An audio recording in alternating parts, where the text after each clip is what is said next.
Thank you, John, and good morning, everyone, and welcome to the Hall of Justice. This is the headquarters for the LA County Sheriff's Department. I made a promise 7 weeks ago to deliver information regarding this traffic collision involving Tiger Woods, and we're here to follow through on that promise and to share with you what we have learned regarding the collision that occurred on February 23rd in Rolling Hills Estates. And as I said at the day of the crash, we are thankful that that he survived this tragic collision. And I'd like to point out that Tiger Woods and his representatives have been very cooperative throughout this investigative process. And they've also provided us with the permission to share these findings with you. And for the record, under Section 20012 of the California Vehicle Code, the details of this report would remain confidential except for the involved parties. And this is true of the thousands of reports like this type we prepare every year throughout LA County. And no one is asking for any of those reports. And so this is treated no differently. The primary causal factor for this traffic collision was driving at a speed unsafe for the road conditions and the inability to negotiate the curve of the roadway. Estimated speeds at the first area of impact were 84 to 87 miles per hour, and the final estimated speed when the vehicle struck the tree was 75 miles per hour. There were no citations issued, and there are no signs of impairment. Now, I know there are some saying somehow he received a special or a preferential treatment any of some kind. That is absolutely false. There was no signs of impairment. Our primary concern, once we obviously at the scene of the collision, was his safety. And this is where you have to switch gears and make sure the person can survive and receives the medical care they need. And the fire department, paramedics, and that's why he was taken to a trauma center, because he obviously had a compound fracture to a leg and it was life-threatening injuries. So I know there's a lot of experts who claimed, or drug recognition people said, oh, they should have drawn blood or done this or done that. And without the signs of impairment, we don't get to the point where we can actually author a search warrant and develop the probable cause to get that and execute that search warrant. So that did not happen, and that is not preferential treatment that would occur in any collision of this type based on these circumstances. And past history does not get you the elements you need to establish that probable cause. So I'll leave it at that. So now let me introduce Jim Powers, who's the captain of Lomita Sheriff Station.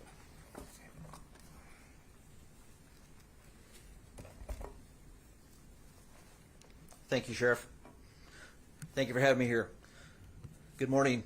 I'm here to discuss some of the details of the traffic collision that occurred on Tuesday, February 23rd of this year at approximately 7:12 in the morning on Hawthorne Boulevard in the city of Rolling Hills Estates, involving Mr. Tiger Woods. I'd like to first introduce the deputies that were involved in this investigation. The first responding deputy is Deputy Carlos Gonzalez, who is to my right. Also Deputy Justin Smith, who is involved in the investigation after the fact, and the lead investigator, Detective Johann Schlogel, and then Sergeant Michael Downing from Traffic Services Bureau was involved in the evaluation of the data recorder of the vehicle. So upon our arrival, when Mr. Woods was involved in the collision, we responded. The vehicle was off the roadway and on its side. Mr. Woods was still inside the vehicle, his seatbelt was still worn, and the airbags had deployed. Mr. Wood appeared injured. Based on his appearance and to prevent further injury, we waited for the paramedics to arrive to remove him from the vehicle and transport him to the hospital. There should be a slide of an area view. The median is depicted on the slide where the first area of impact was. There's a sign on the median that was the second area of impact, which is depicted by red dots. And then the third area of impact was on the west curb on the opposite side of Hawthorne Boulevard. And then the fourth area of impact was a tree west of the curb off the roadway, approximately 71 feet. And the blue dot that's indicated there is where the point of rest where the vehicle was. The impact of the vehicle when it hit the tree caused the vehicle to go airborne and do a somewhat pirouette, landing on its side. The follow-up investigation after the fact, as the sheriff indicated, there was no evidence of any impairment. There was no odor of alcohol. There were no open containers in the vehicle, and there were no narcotics or any evidence of medication in the vehicle or on his person. In this situation, the question was asked about did we conduct field sobriety tests. Due to his injuries and the traumatic nature of his injuries, it would not be appropriate to do any type of field sobriety test. I will say that Tiger Woods and his management team have been in communication with us and have been throughout this entire event and have cooperated with any of our follow-up investigation questions and have responded to any of our questions and or concerns. The event data recorder was investigated, and on March 1st, we examined that data recorder after obtaining a search warrant that was signed by Judge Tony Cho of the Torrance Courthouse. There's an airbag control unit of the data recorder that showed information that we described as Event 1 and Event 2, and a combination of Event 1 and 2. Those events are areas of impact that was recorded by the recorder. The airbags were deployed, and each event shows a 5-second window, and the combination of both events show a 7-second window prior to the collision and up to the collision. The event data recorder showed speeds ranged from 82.02 miles per hour to 86.99 miles per hour and back down to 68.35 miles per hour. A second reading of this event data recorder is the acceleration pedal percentage, which is the pressure applied to the accelerator pedal during the collision. This measurement was at 99% at the area of impact, at all the area of impacts of the collision. The data recorder also recorded braking. There was no evidence of braking throughout this collision. It is speculated and believed that Tiger Woods inadvertently hit the accelerator instead of the brake pedal, causing that 99% rating on the accelerator pedal. Steering was also recorded, and it ranged from a -10 to 55. And this is on a 360-degree circular model, so it indicates that steering was made from the left and to the right, and it's believed that this could be from trying to correct from the impacts and also the impacts itself throughout the collision. Again, the estimated speeds of impact were 84 to 87 miles per hour at the median, 84, and then at the impact of the west curb line, it's estimated the speed was about 75 miles per hour. And these are estimated speeds based on the recordings from the data recorder. The cause of the collision is determined by the statements of the parties involved, any independent witnesses, facts of the scene and roadway, and the opinions of the traffic investigators. There were no independent witnesses of this collision, and the primary cause was driving at a speed unsafe for the road conditions and the inability to negotiate the curve of the roadway. No citation was issued, and there were no independent witnesses and no observations by a peace officer which would support the issuance of a citation. And that's all I have, and if you have any questions, we welcome them. So do you want to answer, or does the sheriff want to ask first? Are you good with him? That's fine. Captain, thank you, Elizabeth. Captain, was there any evidence of distracted driving? I mean, did you check his phone for any texting or anything like that? We did not check his phone for texting, and there was really no need to do that. And so there was no other evidence. The only associated factor, well, there's two factors: the speed and the failing to maintain the straight course of the curvature of the roadway. That's it. There's nothing from the cell phone to indicate any type of distracted driving. So there was no texting or phone calls or anything around that time? Not to our knowledge. Captain, what about blood work? And there was a lot made about being able to draw blood at the scene, which I know is preposterous, but the notion that you did have access to blood work at the hospital, did you seek a warrant for that at all? We did not seek a warrant because there was no indication for us to do so. And so based on all the facts, there was no evidence of any impairment or intoxication. And so in order to obtain a search warrant, you have to have probable cause to be able to articulate that. And that did not exist. So no DRE was ever even dispatched? We have our investigators out there, and they are qualified DREs, and so those questions were asked, and they're all indicated and documented in the report. Thank you, sir. Captain, can you explain this inadvertently hitting the accelerator? Can you explain that one more time?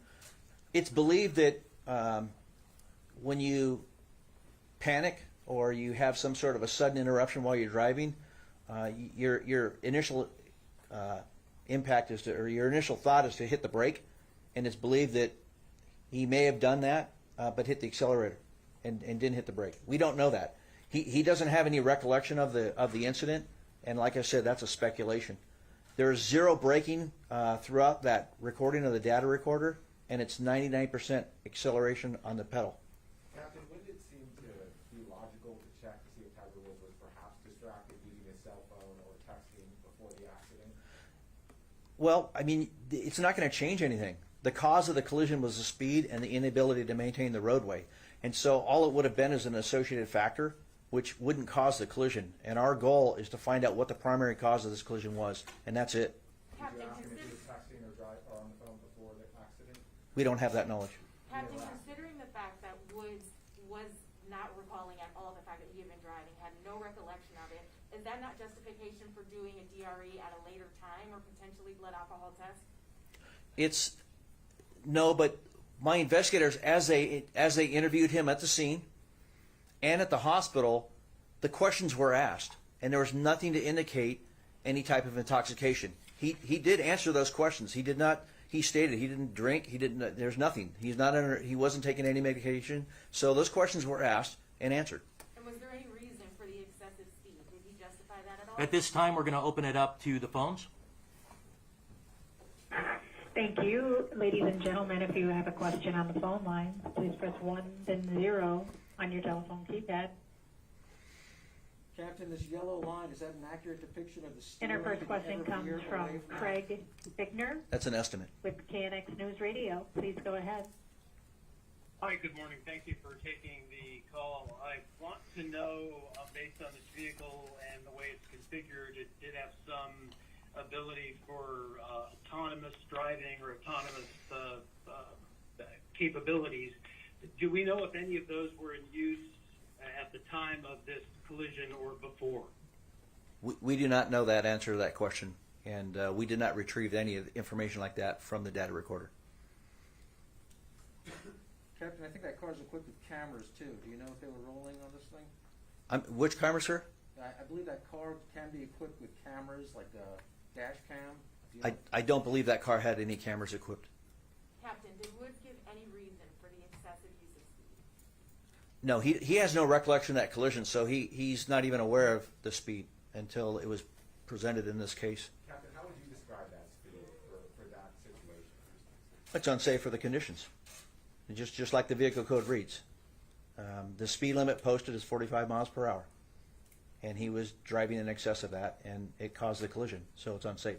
Do you know Can you how explain long why he was there's not a traveling sign- at that high rate of speed before the collision? No, I do not. All I know is a 7-second window that was recovered from the recorder. Can you explain why there's not a citation if he was driving at an unsafe speed?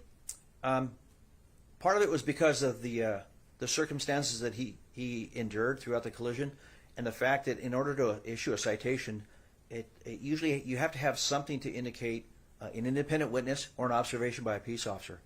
And so I can't just inadvertently go out and write tickets. And I mean, you can do it, but it would be kind of, I don't want to say a waste of time, but a lot of the courts will dismiss it because it wasn't observed by a peace officer. Captain, had somebody else been injured in this crash, how different would this investigation be? What kind of questions would you have wanted answers to that you didn't look for now? Well, if there was a significant injury or a fatality, then we definitely would have investigated it further. Do you think you asked enough questions and got enough answers from Tiger Woods? Absolutely. Captain, did he try and correct his steering at all, or was it basically straight off the road like this? There's indication of steering, whereas I gave the examples of the steering. So there was steering in the vehicle at the areas of impact, and it's the unsure. impact could have caused that. It's unsure if it was him trying to correct the situation, or if it was the impact of the vehicle at the areas of impact that caused that by the So movement of the he drove vehicle. into the first impact is what you. I'm sorry. He drove in the first impact. He drove right into it. He didn't correct it all. It's a raised median, so there was impact, and it did have an impact on the vehicle. Yes. Captain, can you tell us a little bit about your conversations with Tiger Woods in the moments that led up to the accident, what he remembers, what he doesn't recall? I can, in what I've reviewed in this situation, he was in a state of shock at the onset of that collision. He was awake. We helped him sit up a little bit, and then we tried to extract him from the vehicle. by breaking the sunroof, and it wouldn't break, and so we waited for the fire department. So he was, I don't want to use the word alert, but he was kind of dazed and confused, being in a state of shock. And then he was interviewed at the hospital as well, and he was coherent. His speech was normal, and there are interviews of him at the hospital where he's answering questions in the emergency room. My question is leading up to the car accident, what he remembers doing moments before the car accident. What did he say he remembered doing before the crash? I don't have the answer to that question. I assume those questions were asked, if he was distracted. Well, I know that I know that there was allegations of an incident that occurred prior to the collision, which I reviewed video footage, and he was. I watched him on video walk out to his car, put his personal belongings in his car, and drive off the property. And he was driving very normal, very slow, as he began driving, to the point where it didn't appear that he even hit the accelerator. He took his foot off the brake and allowed the car to roll away. He made complete stops at 2 stop signs and stopped for a traffic signal before entering the highway. And so there's no evidence of any increased speed or rush behavior. I guess leading up to the crash, though, was Tiger Woods late to an appointment? Was he on his cell phone? What did he tell you about the moments leading up to the crash, why he may have been traveling at that speed? I don't believe he recalls that. The only statement I recall seeing in the report is that he had a long day the day prior. We can take another question from a caller. Thank you. Our next question on the phone comes from Brendan Geoffrion with TMZ. Please go ahead. Hi, Sheriff. The sheriff said the day after the accident, no crime was committed. This is speeding and reckless driving that we're talking about. So how did you arrive at the conclusion that there was no crime? Well, speeding is an infraction, and it's not criminal in nature like a misdemeanor or a felony, and there's no evidence of reckless driving, so that statement was never made. Another question is, if Tiger was driving 85 to 87 miles an hour in a 45 zone, why no ticket for reckless driving or speeding? Because reckless driving, you have to have multiple violations in conjunction with one another, like multiple unsafe lane changes, passing vehicles in an unsafe manner, kind of like road rage stuff, and that did not exist here. Therefore, reckless driving is not appropriate. And the speeding, the speeding, there was no independent witnesses regarding the speeding, and it wasn't observed by a peace officer, so no citation was issued. Captain, how Last often question is that for you. the In case? your opinion, did Tiger make a conscious effort to avoid the accident? We don't know that. Captain, how often is that the case? Woods walked away without the citation. When you consider other drivers and crashes similar to this, how often is that the case, that they are not cited later because of the excessive speed? Each case is decided on an individual basis, case by case basis, and so in situations like this, the decision was made not to issue a citation. That's it. And why was that decision made in this case? Well, as I stated, there was no independent witness to support that saw the violation, and there's no deputy sheriffs or peace officers that witnessed the violation. Let me add to that real quick. The decision not to issue a citation would be the exact same thing for anyone in this room who went through the same situation, a solo traffic collision. There's no witness. It's an infraction only, and we're not going to issue a citation on an infraction not committed in a peace officer's presence or independent witnesses, period. That would apply to everybody. So any inference that somehow is special is false. Despite the evidence that you have on the event data recorder? The event data recorder, that tells us physically what happened, but we need a human being to witness it. There was quite a bit of discussion after this accident about this particular stretch of roadway. Yes. Have there been adjustments made on the roadway? And how much of this accident do you blame on the roadway versus the driver? Well, this stretch of particular roadway, I believe we spoke a few weeks ago that it had, I think, was it 13 or 14? 14 traffic collisions. If you're going like a quarter mile prior to a quarter mile after that stretch of roadway in particular. So it is hazardous. It encourages it just by the design. Is straight away going downhill into a curve. People are approaching it with way too much speed for the conditions of the road. This has been brought to the attention to the supervisor, Janice Hahn, in her district, and they are trying to address that with some ways of traffic control to slow down the speed. How much do you blame that particular roadway for this crash versus the driver? Well, it's the driver bears a responsibility regardless of the roadway, as long as the roadway is designed with the basics. However, this stretch of roadway in particular has a little bit more than average share of collisions, so they need to rethink how this is designed and what we can do to slow down the traffic. Sheriff, if Tiger Woods had been involved with another vehicle, if he had injured somebody, would he be facing some pretty serious criminal charges? On the same conditions, no. If there was an issue of an impairment, or reckless driving, and then by extension there's a victim from another vehicle, then there would be a consideration. But we don't have either reckless driving, we don't have any evidence of impairment, so no, that would not apply. But it also seems as though you guys didn't apply for a search warrant to see if he was texting or distracted. To apply for a search warrant, you have to have probable cause. And to get probable cause, you need to have a building blocks of elements to indicate that someone potentially committed a crime. And that's higher than just a reasonable suspicion. And we do not have those building blocks to get to a probable cause. So therefore, you cannot approach a judge with a search warrant just because, well, we knew he had trouble in the past or something, therefore, can you sign this? And the judge is going to say, get out of here. All right, at this time, it's going to transition to Spanish. Will you be able to answer questions non-crash related while you're Sure. here? Thank you.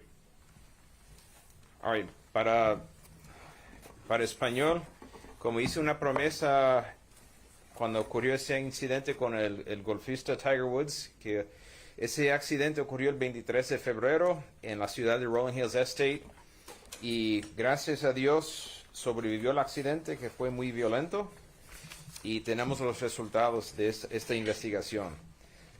La primera causa